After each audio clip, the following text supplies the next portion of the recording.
After a surprisingly calmer race than what we were expecting at Grand Detour last week, we do have some news regarding Durka Durkistan, driver of the number 07 for the Durka Motors team. After his hit into the pit wall on lap 72, Durka was removed from his car and taken to a local hospital, and was diagnosed with a mild concussion due to the aggressive whip around after the impact. Thankfully, it sounds like he will return at the overcapacity event at Carrial in a few weeks, so that's great news to hear. Now onto the fallout from last week's race at Southern Illinois. 3 drivers were handed fines. Bryce Fencing was handed a $2,500 fine for running into Valor Christensen in the pit lane under caution. John Baldy Jr. was given a $2,500 fine for basically not using his brake pedal and running into a slowed car under caution. John Jr. was none too pleased about the fine and demanded to have it rescinded. But you can probably guess how that went. Spoiler alert, not good. Lastly, Tavion Cobb was given a suspended ban and fined $10,000 for stopping his car in the middle of a live racetrack, and his spotter, Greg Hood, was suspended for the rest of the season.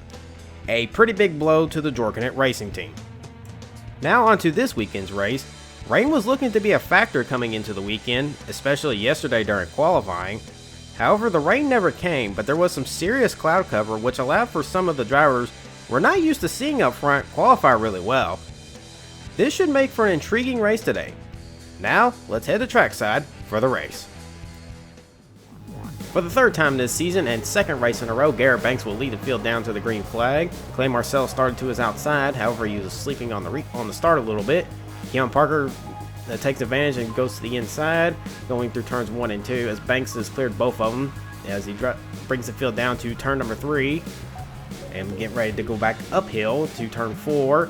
Banks is showing the speed that he had when he won the championship in 2009, especially after his win at Grand Detour last week. Banks is definitely determined to get another championship before he possibly calls it a career. There's been some rumblings that he could retire after this season, but he has denied it. You know how that thing usually goes with racing drivers. But Banks is starting to open lead up as Marcellus has gotten second back from Keon Parker. As Banks and Marcellus start to pull away, and Banks and Marcellus go off the track. Do these two know that you need to stay on the racetrack and not go off of it? Either way, Garrett Banks is starting to pull a hell of a lead, and he's already got at least probably 1.5 seconds to 2 seconds on the 01 car. However, towards the back end of the field, we had our first incident of the day as we're focused on the 94 Max Throwin, who started towards the rear of the field, going into 7A, and he taps the 96 of Fat Cock St. Big Toe and self-spins off into the dirt. And Throwin's going to try to get back on racetrack and is doing it in a very unorthodox style. Okay, he didn't get stuck, so I mean, that's one way to do it, I guess. Jumping back up to the front of the field here, this is the number 7 of T Scorpio, who's going to lead off our independent showcase this week. Scorpio's only other race this season was the Texas race a few weeks ago. He ran really well and finished 36 because he got wiped out by, ironically, the 44 car right in front of him, that is Joey Davidson. There's no love lost between them two. But Scorpio qualified 3rd for this race and is showing that he can definitely be a potential frontrunner to possibly win the race. That would be a really, really weird victory, just knowing who he is, though. Running a few spots behind the 7, this is the number 59 Boomba Cleaning Services Pontiac that is being driven by Muhammad Ghali for the Desert Speed Racing team. Ghali is making his first start of the season and his first start in the series since Indianapolis last season. Ghali is a teammate to the number 56 of Saudi Shaboing Boing for the Desert Speed team. They plan to enter both cars for this race, however they withdrew the 56 for some reason, but they kept the 59 in since Ghali hasn't made a start yet. I'm assuming that's the reason. But Ghali is doing really well this weekend. He qualified in the top 10 and is currently running in 9th. So maybe Ghali's on track to getting some good independent points this week. Going toward the back end of the field, this is the number 21 Wakanichi Axtor and Duncan GT Striker of Sincere Fox, as we got 2 cars off track. I think it was the 13 of Russ Palmer and the 83 of Zalon Foster. But back to Sincere Fox, he's another independent running in the race today. He did race at Bristol a few weeks ago. He didn't finish too great, finished 26th. And he's looking for a better weekend this weekend. However, he's currently running 31st, so not a great start to his day.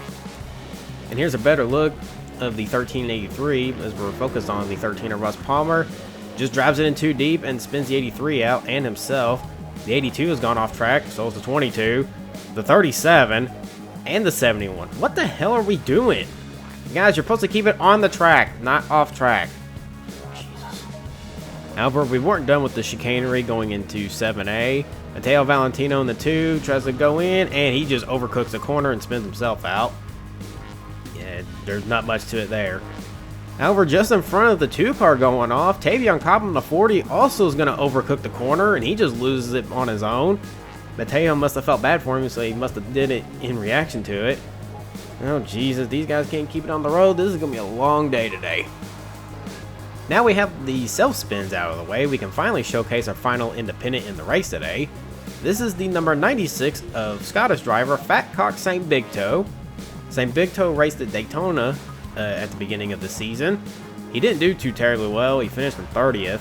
And right now, he's not doing much better either in this race. He's currently running 35th. Hopefully he can advance through the field, but right now it's not happening. We'll have to rewind for this highlight because our cameras missed it originally.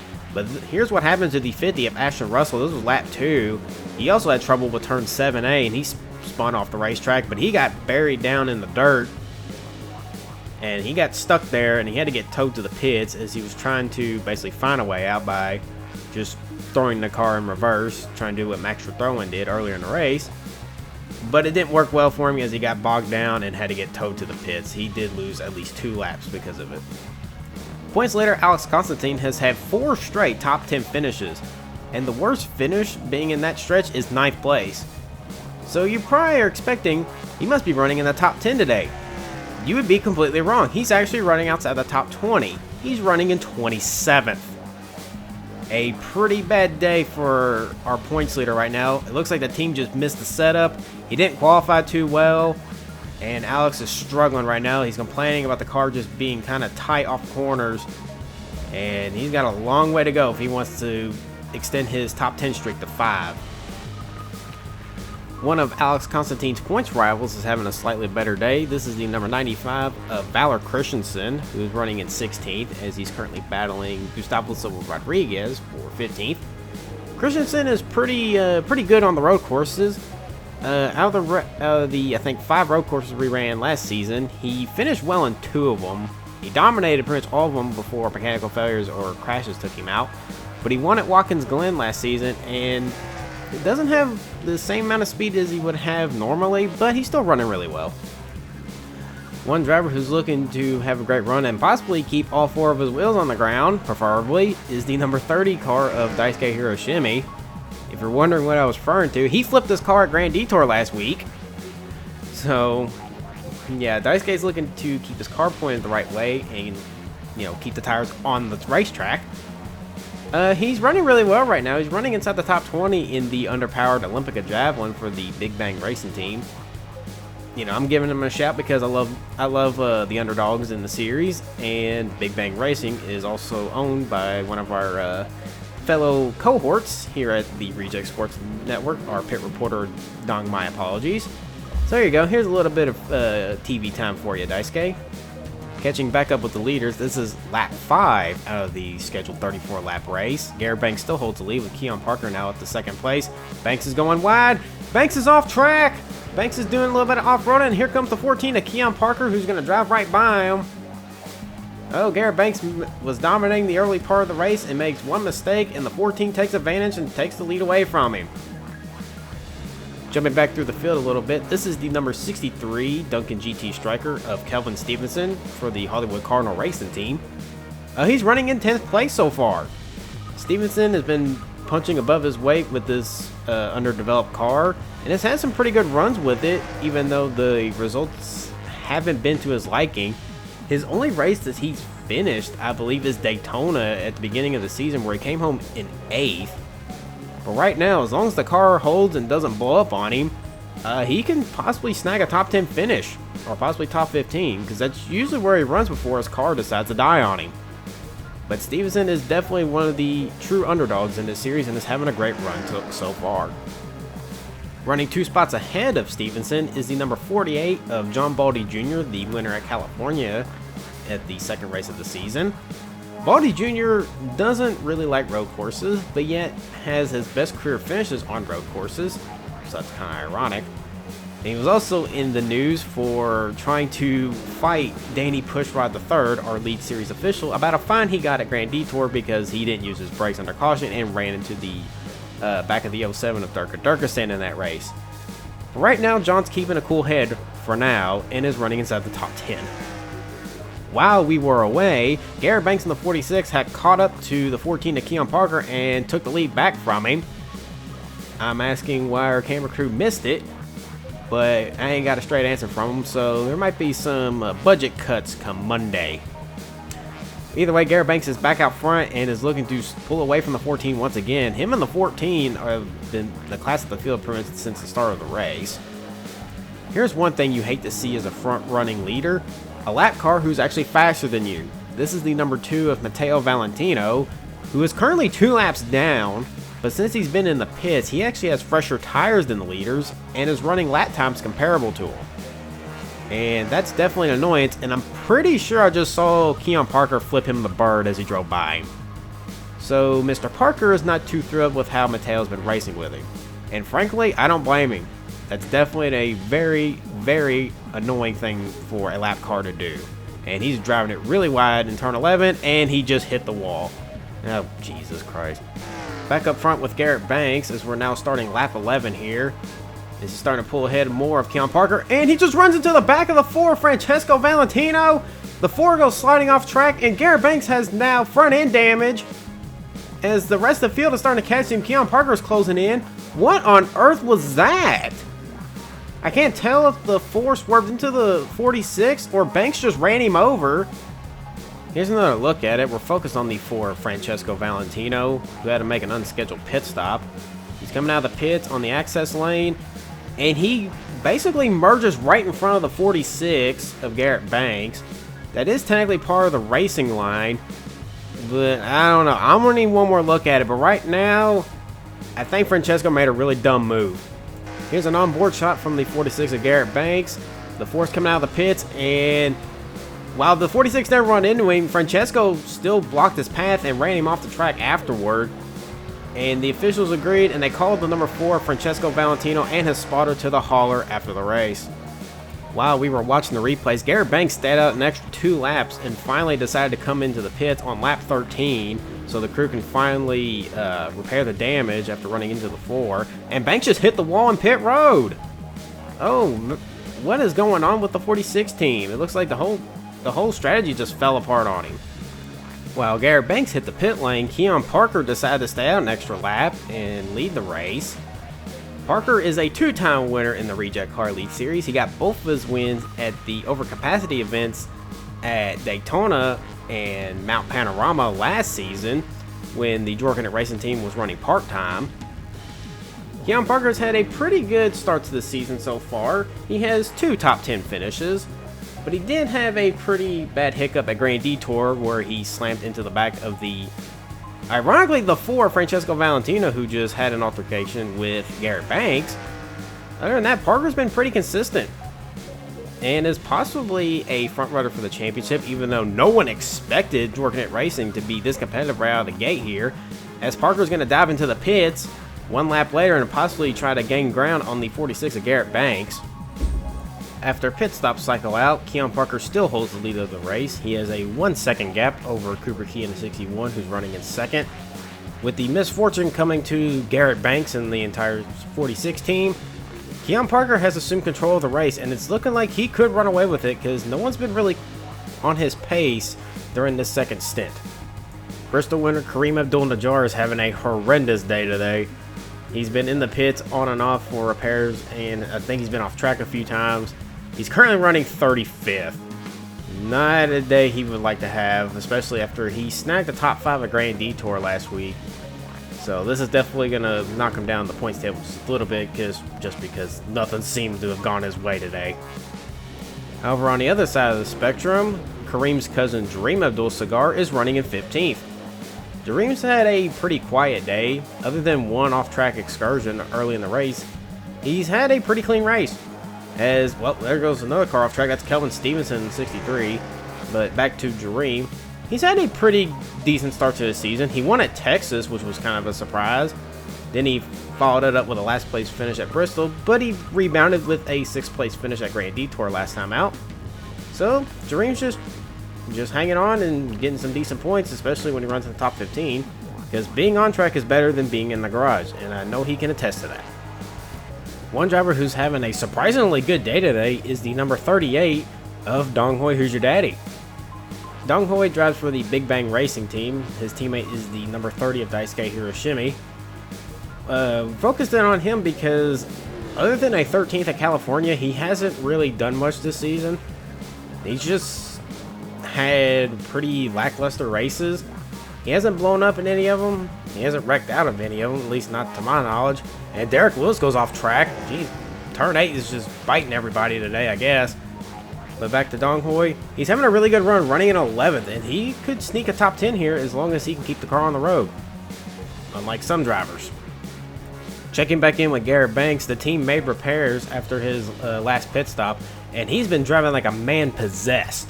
He came out of pits in 9th. He's currently running at 8th, but he was really far behind this group in front of him. And he's been running lap times about, I think, a 1.5 seconds quicker than Keon Parker, the leader. So Garrett Banks is on a mission to get back up to the front. But right now, he's got to deal with a huge hornet's nest of cars, which is only the 80 of Jacob Lauren, the 8 of Stephen Bennett, and the 48 of John Baldy Jr. And Garrett Banks came over the radio and basically is annoyed with all 3 of them in front of him because they won't seem to get out of his way. Well, they just did, because both Bennett and Jacob Lauren just ran off track, as Banks has got past Lauren pretty easily. And he's going to try to set up Bennett coming into the hairpin here. John Baldy Jr. goes off track. Yeah, Garrett Banks is on a mission. If there's any driver who is the maddest, at least the angriest on track right now, it's the 46 car. He's moving up. He already went from 8th to 6th and in just a few corners. Oh, no, Bennett's going to get him back before the line. Well, knowing Banks and how angry he is under that helmet, he's definitely going to fight tooth and nail to get that position. And he's going to get it coming out of turn 2 here. Or sorry, turn 3. Yeah, no, that was turn 2. Turn 3 is coming up now. I can't get my turns right today. One driver who's having a really good run, but we've kind of neglected to talk about him, is the number 06 of Dustin Harris. Harris is running in 2nd, and he took 2nd place away from Cooper Key in the 61 about 2 laps ago. But Harris is having a great run. He has a little bit of left front damage. Apparently he made some contact on pit road with somebody. We're not sure who it was, but that seems to be hindering him just a little bit. His lap times aren't as quick as Keon Parker's. He's slowly been losing ground as he does a little bit of landscaping coming over the hill. But Harris is having a really good run and is looking to steal another top 5 finish, because right now he's having a mediocre season in the points right now. We're back to Keon Parker as we start lap 24. This marks 10 laps to go left in the race as he's coming up the hill, and there's contact between the 59 of Muhammad Ali and the 96 of Fat Cock St. Big Toe right in front of the 14 of Parker. Parker got really nervous. He was going to try to pass him, but he decided to back out. And it was probably a smart move, because he could have been wiped out by both of them, and it would have taken him out of contention to win the race. And I think I just got informed over the radio that, or over my headset, that Keon Parker's crew chief is calling him in on this lap, so he doesn't have to deal with the lap traffic anymore. Sure enough, later in that same lap, Keon Parker would dive into the pits for his final scheduled pit stop. It will be 4 tires and fuel for Mr. Parker. As Keon Parker leaves the pit lane, he's going to retain the lead of the race because the rest of the leaders came in on the same lap as he did, instead of trying to gain some ground by staying out an extra lap. And I think that's a pretty big error for the rest of the crew chiefs, because they may have just given the 14 the win of the race because of that move. While Keon Parker drives off with the lead, we can focus on the man running behind him. This is the number 61 of Cooper Key, driving for the Winter Breeze Racing Team. Key's had a horrendous start to his season. He's DNF'd twice, and his best finish so far is 15th, which came at Grand Detour last time out.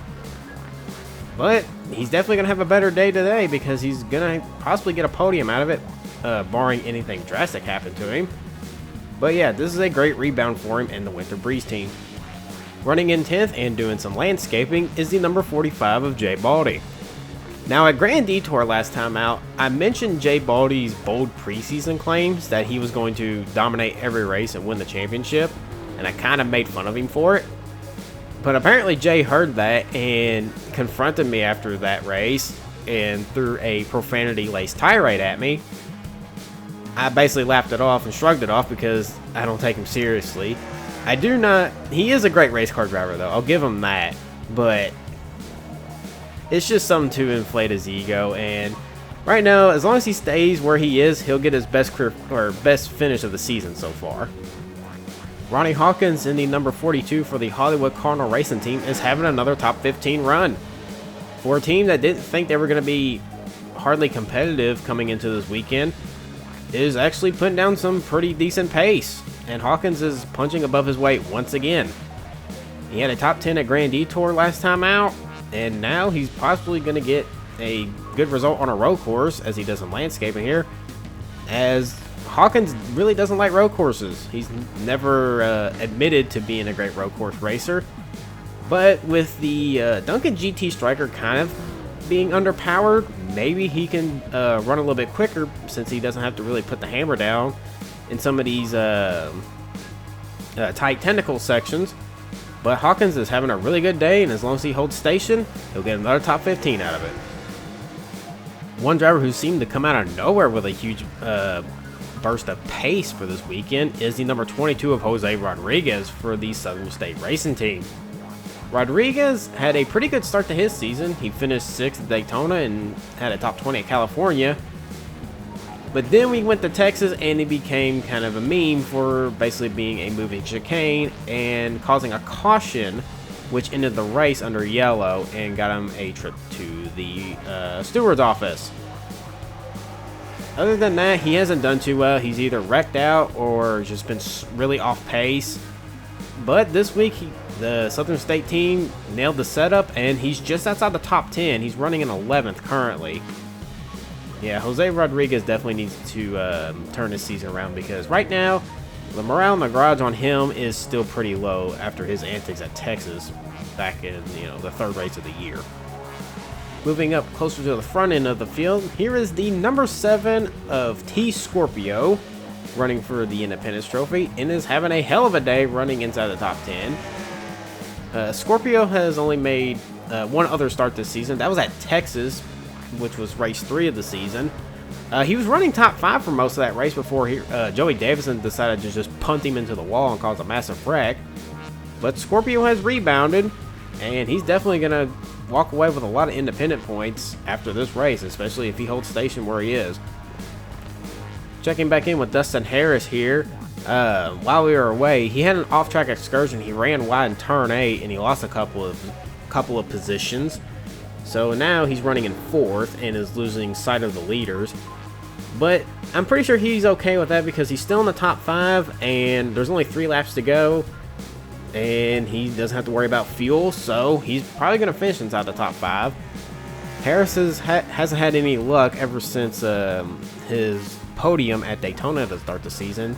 And the entire Alpha Male Racing Team just really needs a good morale booster, because both their cars have been struggling to start the season.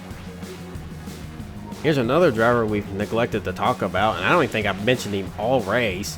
This is the number 01 Miller Boxing Club Dodge of Clay Marcellus for WHN Incorporated. Marcellus has been in the top 5 pretty much the entire race. How we haven't talked about him yet is beyond me. I guess I'm just not paying attention to him. Well, Marcellus is having a really good run today. He's not a road course specialist by any means. He really doesn't even like road courses, but he's having a really good run as he's trying to chase down the number 61 for Cooper Key for 2nd place. Either way, he's coming home with a podium no matter what, because Dustin Harris is about 5 seconds back. As Cooper Key runs off the track in turn 8 once again, and here comes Marcellus to take 2nd place from him. Well, Clay Marcellus just got gifted a better position thanks to the 61 running off track. As we move our focus back to the 14 of Keon Parker, you have not missed anything up front. Parker has pretty much dominated the second half of the race ever since Garrett Banks had his incident with the 4 Francesco Valentino. As Parker rounds the final corner here, sorry I ain't been showing him a lot, but there's nothing really to show when he's dominating the race. But coming through the final stretch, Keon Parker will take the win here at Sonoma for his 3rd career win in 9 career starts. And here are the results. Keon Parker wins the race. This is actually his 3rd career win in 9 total career starts for him. It is the 3rd win for the Dorkenet Racing team. Clay Marcellus comes home in 2nd. That's his best finish since Texas. Cooper Key comes home in 3rd place, which is a great result that he desperately needed. Dustin Harris comes home in 4th. Great run for him. Stephen Bennett comes home in 5th. That brings both the Winter Breeze racing cars in the top 5. Pretty sure that's the first time that's happened ever for that team. Jacob Lauren comes home in a quiet 6th place for the Constantine Motorsport team. He finally manages to beat Alex Constantine for once. T Scorpio comes home in 7th for his own team. Ran really quietly the whole time and got rewarded for it. Garrett Banks, despite that run-in with the Ford Francesco Valentino, looked like he was going to run through the rest of the field. However, the handling went away from him right after we cut away from him, and he basically just held station in 8th and didn't move anywhere. And rounding out the top 10 are the Baldy brothers. John Jr. comes home in 9th, and Jay Baldy comes home in the top 10. I'm pretty sure this is the first time that both of them have finished in the top 10. So a great result for both of them, but since John Jr. beat Jay, Jay wasn't too happy after the race because his older brother beat him. Go figure. And here's 11th through 20th. Kevin Flagrant comes home in 11th. I believe that's his best finish of the season. No, that's his 2nd best finish of the season. I forgot he finished. He had a podium at Texas. Joey Davidson comes home in 12th. Other than one off-track excursion, he had a pretty quiet day. Ronnie Hawkins finishes 13th. He managed to pass the 22 of Jose Rodriguez on the final lap. Jose Rodriguez finished in 14th. Guess I should have just mentioned that. But that was a great run for him. He hasn't had a good finish since since Daytona. Dalen Foster comes home in 15th. He's just the king of top 20s. And I'm pretty sure out of 5 races, he's finished in the top 20, I believe, 4 times. Zeke Miller comes home 16th. Pretty anonymous the entire day. Same with Jareem Abdul-Sagar in 17th. He pretty much stayed where he was when he started. Valor Christensen, he struggled today. I thought he was going to be a top 5 contender, but he couldn't get anywhere in the race. And he just got stuck back in traffic and finished 18th. Pretty disappointing day by his standards. Bryce Fencing comes home 19th, so C2 National Racing gets both of their cars in the top 20 for 2 weeks straight. And rounding out the top 20, independent contender Fat Cock St. Big Toe for the Scotland Engineering team. And here are the point standings after Sonoma.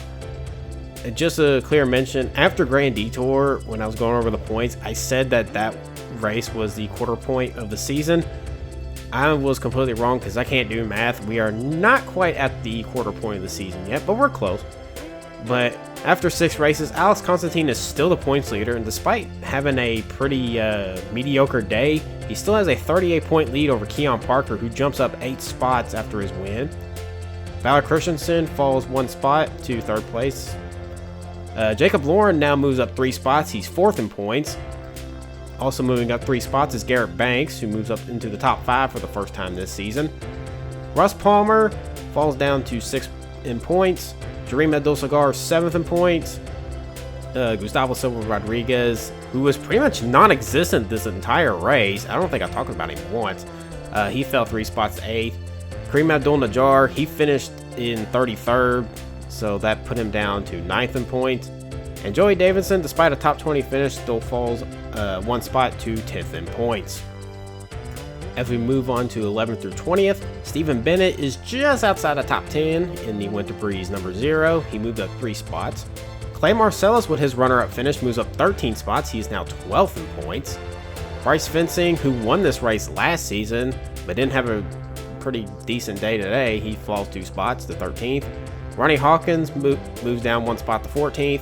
Dustin Harris, with his top 5 finish, moves up 11 spots into 15th. Zalen Foster, who's basically finished in the top 20 almost every race, is still in the top 20 in points. He is 16th. He's actually tied for 16th with John Baldy Jr. at 17th, who actually moves up a spot because he actually had a clean race for once. Kevin Flagrant is 18th in points after his 11th place finish. Zeke Miller still holds station in 19th. He fell out of the top 20 last week, now he's back. And also coming back into the top 20 in points, Jose Rodriguez in the Southern State Racing number 22. Hopefully he can clean up his act more and stay there. but we will see if that happens. And here are the independent standings after Sonoma. We're going to focus on the drivers who were in the race. T Scorpio, after his 7th place finish, bumps up 13 spots. He's now 4th in the independent standings. Fatcock St. Big Toe got some decent points after his 20th place finish. He's now 7th in points. He moved up 8 spots. Sincere Fox had a horrendous day. He actually went out of the race due to suspension issues. He actually ended up falling 1 spot to 13th.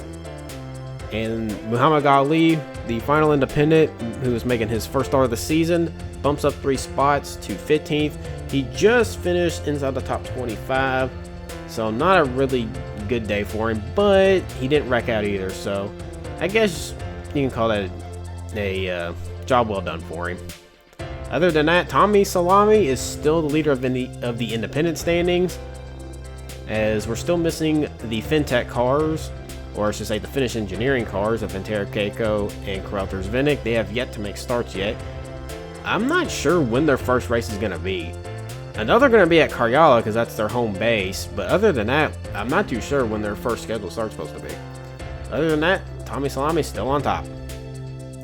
With our road course pit stop out of the way, we're going to go back to racing on some ovals here.